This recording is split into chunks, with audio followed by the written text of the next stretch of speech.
ರತ್ನ, ನಿಮ್ಮ ಅಣ್ಣ ಯಾಕೆ ಇಷ್ಟೊತ್ತಲ್ಲಿ ಪೂಜೆ ಮಾಡಿ ಬೇಡ್ಕೋತಿದ್ದಾನಲ್ಲ? ಗೊತ್ತಿಲ್ಲ ಅದಕ್ಕೆ. ಅಣ್ಣ ಮೈ ಮೇಲೆ ದೇವರು ಬರುವಾಗ ಮಾತ್ರ ಈ ಥರ ಎಲ್ಲ ಮಾಡೋದು. ಆ ಟೈಮಲ್ಲಿ ಅವನ ಕಣ್ಣು ನೋಡೋಕ್ಕೆ ಭಯ ಆಗುತ್ತೆ. ಅದಕ್ಕೆ ಲಾಸ್ಟ್ ಟೈಮ್ ನೀವೇ ನೋಡಿಲ್ವಾ?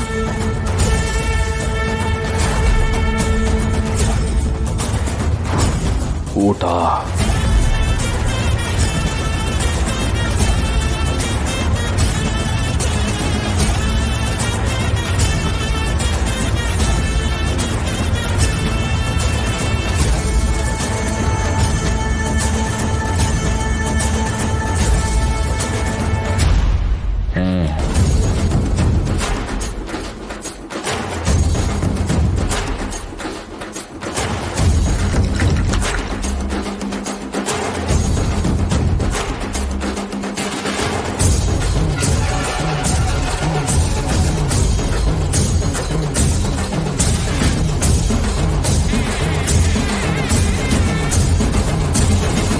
ಓ ಮಾವ ನಾನು ಹೇಳಿರೋ ಕೆಲಸನ ಸೀರಿಯಸ್ ಆಗಿ ತಗೊಂಡಿರ್ಬೇಕು.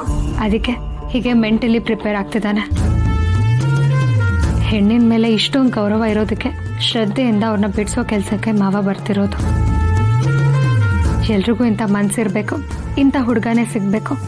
ಆಗ ಹೆಣ್ಣಿನ ಜೀವನ ಎಷ್ಟು ಚೆನ್ನಾಗಿರುತ್ತೆ.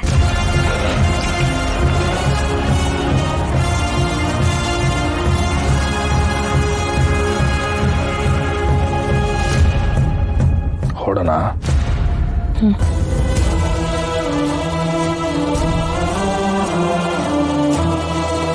ಇಷ್ಟೊತ್ತಲ್ಲಿ ಎಲ್ಲಿಗದ್ಗೆ? ಒಂದು ಸಣ್ಣ ಕೆಲಸ ಇದೆ.